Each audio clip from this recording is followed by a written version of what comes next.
Assalamualaikum warahmatullahi wabarakatuh. Pada kali ini saya akan menjelaskan tentang network pada ESP32 board menampilkan titik lokasi yang dikirim oleh ESP32 pada smartphone. Dan bahan yang pertama ESP32, yang kedua WiFi jaringan internet, yang tiga laptop atau komputer, yang keempat kabel USB micro tipe B, yang kelima aplikasi Blink, yang keenam Arduino IDE. Konfigurasikan aplikasi Blink. Yang pertama, unduh dan install aplikasi Blink dari Google Play Store pada smartphone Android. Yang kedua, buat akun pada aplikasi Blink. Akun dapat dibuat menggunakan akun Gmail yang telah dibuat sebelumnya. Yang ketiga, pada aplikasi Blink pilih new project. Yang keempat, berikan nama pada project. Nama project dapat bebas. Selanjutnya, pada Cost device, pilih ESP32 default board. Kemudian pilih WiFi pada connection type dan klik create. Aplikasi Blink akan menampilkan notifikasi bahwa authentication token telah dikirimkan ke email. Klik OK pada notifikasi. Yang kelima, selanjutnya aplikasi Blink akan mengarahkan ke kanvas Windows. Klik icon plus yang ada pada bagian atas jendela untuk memilih widget box, kemudian pilih map.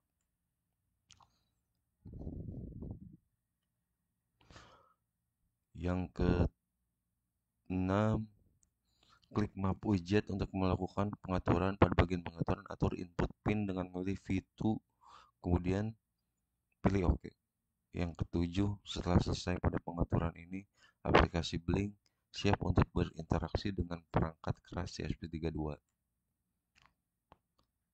Menampilkan titik lokasi yang dikirimkan oleh ESP32 pada smartphone. Pemrograman ESP untuk aplikasi Blink. Yang pertama, unduh library Blink pada github.com blink/blink library. Yang kedua, ekstrak file library yang telah diunduh, kemudian copy file folder library ke dalam folder dokumen Arduino library. Yang ketiga, jalankan Arduino IDE pada laptop atau komputer.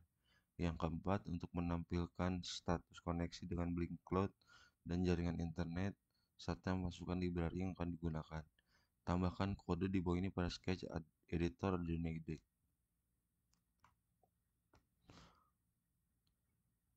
Yang kelima, inisiasikan authentication token dan network kredensial dengan menambahkan kode di bawah ini. Ubah SSID dan password sesuai dengan jaringan internet yang digunakan. Sedangkan token Blink yang diubah sesuai authentication token yang telah dikirimkan ke email oleh aplikasi Blink. Yang ketujuh, sesuaikan konfigurasi virtual pin sesuai dengan pengaturan yang dilakukan sebelumnya pada Maps widget aplikasi Blink dengan menambahkan kode di bawah ini.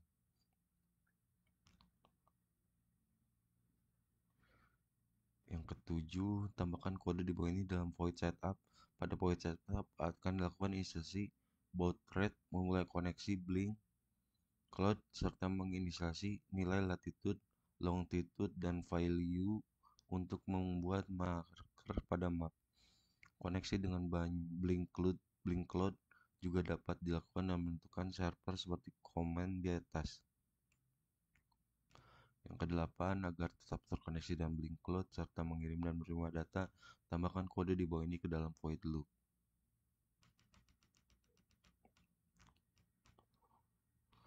Mengintegrasikan ESP32 dengan aplikasi Blink. Yang pertama, koneksikan ESP32 dengan laptop atau komputer untuk menggunakan kabel USB. Yang kedua, pastikan board dan port yang dipilih pada bagian tools Arduino IDE sesuai.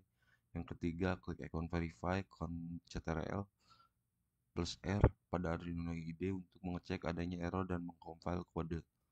Yang keempat, buka serial monitor Arduino IDE, kemudian tekan IN pada ESP32 untuk pastikan bahwa ESP32 telah terkoneksi dengan network. Jika berhasil terkoneksi, serial monitor akan menampilkan pesan seperti gambar di bawah ini.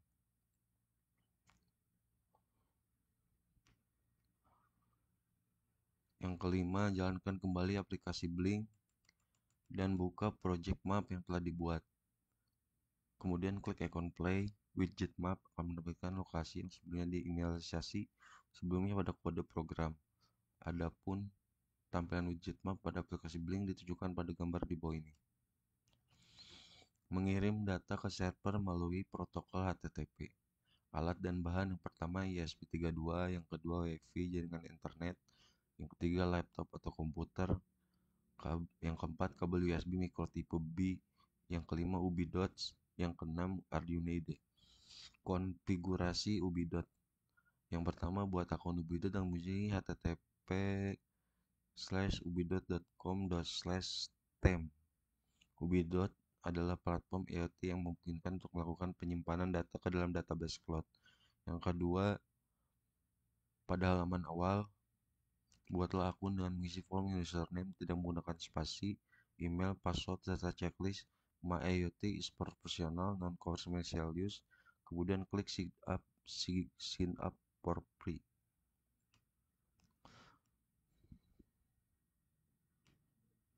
Yang ketiga, setelah berhasil membuat akun pada halaman yang ditunjukkan oleh gambar di bawah ini, klik device, pilih device, kemudian klik device dan pilih blank device.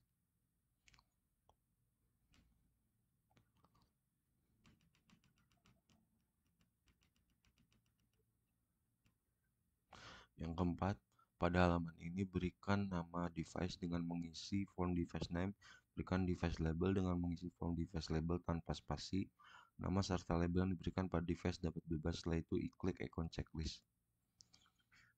Yang kelima, jika berhasil, nama device akan ditampilkan pada tabel seperti yang ditunjukkan pada gambar di bawah ini. Selanjutnya, klik nama device pada tabel. Yang keenam, klik add variable untuk menambahkan variabel, kemudian pilih raw.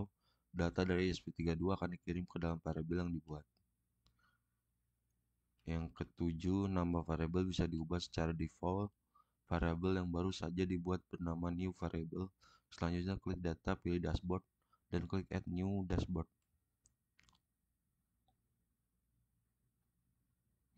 Yang kedelapan, pada general information, berikan nama dashboard dengan mengisi form name. Nama yang diberikan pada dashboard dapat bebas, kemudian klik icon checklist. Yang kesembilan, pada halaman yang ditunjukkan oleh gambar di bawah ini, klik new widget, kemudian pilih widget yang ingin digunakan. Dalam hal ini, widget yang digunakan adalah termometer. Widget berfungsi untuk memvisualisasikan data pada variabel yang telah dibuat sebelumnya. Widget termometer berada di paling bawah sebelah kiri. Yang ke-10, selanjutnya pada halaman yang ditunjukkan oleh gambar di bawah ini, klik add variable untuk mengintegrasikan widget dan variabel. Setelah itu akan muncul halaman select variable.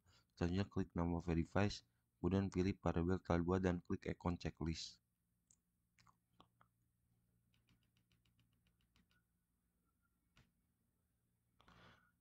Yang ke-11, jika widget telah berhasil dibuat, tampilan halaman akan seperti digambar di bawah ini.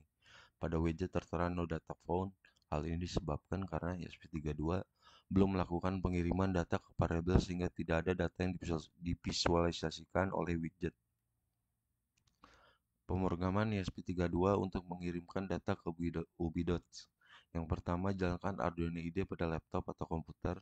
Yang kedua, untuk include library akan digunakan tambahkan kode di bawah ini pada sketch editor Arduino IDE. Yang ketiga, instalasikan network kredensial dan token dengan menambahkan kode di bawah ini. Pemrograman ESP32 untuk mengirimkan data ke UBI-DOTS. Ubah SSID dan password sesuai dengan jaringan internet yang digunakan. Sedangkan token diubah sesuai dengan token yang didapatkan pada masing-masing akun UBI-DOTS. Caranya adalah dengan kembali ke halaman UBI-DOTS, kemudian klik ikon user pada bagian atas sebelah kanan, pilih API kredensial, kemudian klik ikon paste dan token. Adapun halamannya ditunjukkan pada gambar di bawah ini. Yang keempat, inisialisasikan device label dan variable label dengan menambahkan kode di bawah ini. Device label dan variable dapat diubah sesuai dengan konfigurasi pada UBI-DOT. Yang kelima, inisialisasikan server, port, user, dan version untuk melakukan pengaturan HTTP dengan menambahkan kode di bawah ini. Yang keenam, inisialisasikan library client dengan menambahkan kode di bawah ini. Library client berguna untuk membuat klien yang dapat terhubung ke alamat IP dan port internet tertentu. Dalam hal ini, ESP32 digunakan sebagai klien. Yang ketujuh, untuk melakukan koneksi klien dengan server serta membaca respon dari server. Buatlah fungsi send to ubidots tanda kurung dengan menambahkan kode di bawah ini.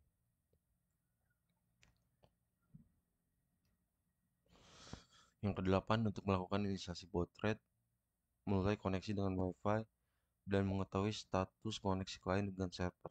Tambahkan kode di bawah ini dalam fungsi void setup. Yang kesembilan, untuk mengirimkan data ke Ubidot secara berulang, tambahkan kode di bawah ini dalam void loop. Mengirimkan data dilakukan dengan memanggil fungsi send to Ubidot. Data yang dikirimkan merupakan simulasi nilai pembacaan sensor menggunakan fungsi random yang menghasilkan angka secara acak. Dalam hal ini angka secara acak yang dihasilkan adalah dalam rentang 30 sampai 60.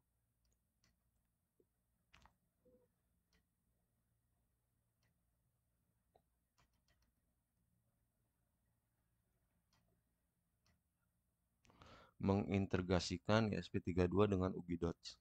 Yang pertama, koneksikan ESP32 dengan laptop atau komputer menggunakan kabel USB. Yang kedua, pastikan board dan port yang dipilih pada bagian tools Arduino IDE sesuai. Yang ketiga, klik ikon verify Ctrl+R pada Arduino IDE untuk mengecek adanya error dan mengcompile kode. Yang keempat, jika tidak terdeteksi error, klik ikon upload Ctrl+U untuk mengunggah kode ke dalam board ESP32. Yang kelima, buka serial monitor Arduino IDE kemudian tekan N pada ESP32 untuk memastikan bahwa ESP32 telah terkoneksi dengan network. Dan untuk mengetahui kode respon server, seperti yang ditunjukkan pada gambar serial monitor di bawah ini, berhasilnya pengiriman data ke Ubidos ditandai dengan kode respon 201, yang berarti create successful request plus any item, device or variable was created.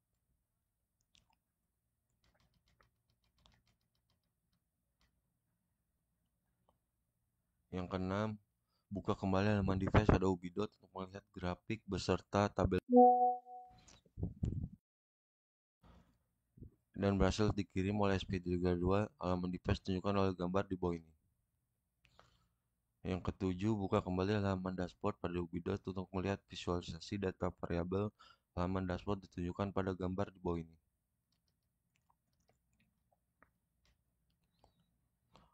Mengambil data subscribe dan database cloud menggunakan ESP32 melalui protokol MQTT dan BAN. Yang pertama ESP32, yang kedua WiFi jaringan internet, yang ketiga laptop komputer, yang keempat kabel USB micro tipe B, yang kelima Ubidots, yang keenam Arduino IDE. Konfigurasi Ubidot. Yang pertama, jika belum punya akun Ubidot, silakan buat akun Ubidot dengan mengikuti langkah pada praktik sebelumnya. Yang kedua, pada halaman device, tambahkan device baru dengan klik ikon plus seperti yang ditunjukkan oleh gambar di bawah ini. Pada dasarnya, praktik ini dapat dilakukan dengan membuat variabel baru pada device yang telah dibuat sebelumnya. Namun agar dapat lebih memahami penggunaan Ubidot, pada praktik ini akan dilakukan konfigurasi dengan membuat device baru. Yang ketiga, pada halaman ini, berikan nama device dengan mengisi form device name dan berikan device label dengan mengisi form device label tanpa spasi. Nama serta label yang diberikan pada device dapat bebas. Pada praktik ini, device dapat name diisi dengan retrieve data, setelah itu klik ikon checklist. Yang keempat, jika berhasil, nama device akan ditampilkan pada tabel seperti yang ditunjukkan pada gambar di bawah ini. Selanjutnya, klik name nama device table. Yang kelima, klik add variable untuk menambahkan variabel, kemudian pilih raw. Jika variabel telah berhasil dibuat, tampilan halamannya akan seperti gambar di bawah ini. Yang keenam, klik variabel yang baru dibuat untuk melihat konfigurasi variabel. Halamannya akan seperti yang ditunjukkan gambar di bawah ini. Secara default, nama variabel adalah new variable dan API label adalah new variable. Dalam hal ini, pada bagian nama variabel diubah menjadi data dan API label diubah menjadi data. Yang ketujuh, jika telah dilakukan konfigurasi, silakan klik ikon back untuk kembali ke halaman device. Selanjutnya adalah membuat dashboard seperti yang ditunjukkan pada gambar di bawah ini. Yang kedelapan, gambar di bawah ini merupakan halaman dashboard yang telah dibuat sebelumnya. Klik ikon plus untuk membuat dashboard baru dan berikan nama pada dashboard. Yang kesembilan, pada general information, berikan nama dashboard. Dalam hal ini, dashboard diberi nama retrieve data. Pada halaman ditunjukkan oleh gambar di bawah ini, klik new gadget, kemudian pilih widget yang ingin digunakan. Dalam hal ini, widget yang digunakan adalah slider. Pada praktik ini, slider akan digunakan untuk menambahkan data ke variabel yang telah dibuat sebelumnya. Yang ke-10, selanjutnya pada halaman yang ditunjukkan oleh gambar di bawah ini, klik Add Variable untuk mengintegrasikan widget dengan variabel. Setelah itu akan muncul halaman Select Variable. Selanjutnya klik nama device, kemudian pilih variabel telah dibuat dan klik ikon checklist. Yang ke-11, jika widget telah berhasil dibuat, tampilan halaman akan seperti gambar di bawah ini. Yang ke-12, secara default, slider akan memilih rentang nilai 0 sampai 100. Setiap dilakukan pergerakan slider, nilai akan berubah ke dalam variabel gambar di bawah ini jika menunjukkan grafik beserta tabel berisi nilai slider pada halaman variabel yang telah dibuat. Yang ke-13, selanjutnya yang akan dilakukan adalah menambah nilai terakhir pada database tersebut menggunakan ESP32. Pemrograman ESP32 untuk mengirimkan data ke Ubidot. Yang pertama, dalam protokol komunikasi MQTT pada Arduino IDE dibutuhkan library pubsub client. Unduh library pubsub client pada http://connollary/pubsubclient/archive/master.zip. Yang kedua, ekstrak file library yang telah diunduh, kemudian copy library ke dalam folder dokumen Arduino library. Yang ketiga, jalankan Arduino IDE pada laptop atau komputer. Yang keempat, untuk menghasilkan library yang akan digunakan, tambahkan kode di bawah ini pada sketch editor Arduino IDE. Yang kelima, inisiasikan network kredensial dan token dengan menggunakan kode di bawah ini. Ubah SSID dan password sesuai dengan jaringan internet yang digunakan. Sedangkan token diubah sesuai dengan token yang didapat pada masing-masing akun Ubidot. Yang keenam, inisiasikan device label, variable label, dan client name dengan menambahkan kode di bawah ini. Device label dan variable label dapat diubah sesuai dengan konfigurasi pada Ubidot. Pada documentation, Ubidot client name dapat menggunakan random ASCII. Yang ketujuh, inisiasikan broker dengan menambahkan kode di bawah ini pada port. MQTT broker merupakan penghubung antara publisher dan subscriber. Yang kedelapan, inisiasikan library client dengan menambahkan kode di bawah ini. Library client menggunakan untuk membuat klien yang dapat terhubung ke alamat IP dan port internet tertentu. Dalam ini digunakan sebagai klien. Yang kesembilan, buatlah fungsi callback tanda kurung yang akan dipanggil pada saat pesan diterima klien yang menambahkan kode di samping ini.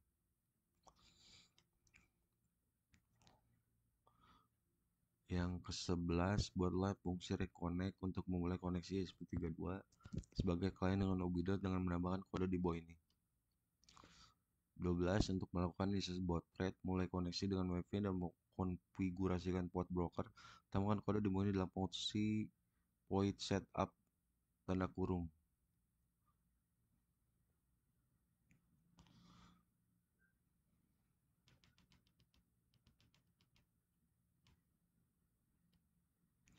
Mengintegrasikan ESP32 dengan Ubidot. Yang pertama, koneksikan ESP32 dengan laptop atau komputer menggunakan kabel USB. Yang kedua, pastikan boot dan port yang dipilih pada bagian tools Arduino IDE sesuai. Yang ketiga, klik ikon verify Ctrl+R pada Arduino IDE untuk mengecek adanya error dan mengcompile kode. Yang keempat, jika tidak terdeteksi error, klik ikon upload Ctrl+U untuk mengunggah kode ke dalam board ESP32. Yang kelima, buka shell monitor Arduino IDE, kemudian tekan N pada ESP32 untuk memastikan bahwa ESP32 telah terkoneksi dengan network. Jika koneksi dengan network dan subscribe yang dilakukan berhasil, pada serial monitor akan tampil proses seperti yang ditunjuk pada gambar di bawah ini. Yang keenam, seperti yang sudah dipaparkan pada tahap sebelumnya, setiap dilakukan pergeseran pada slider, nilai yang akan masuk ke dalam variabel, kemudian ESP32 akan mengambil nilai terakhir yang masuk pada variabel dan menampilkannya pada serial monitor. Untuk lebih jelasnya dapat dilihat pada gambar di bawah ini.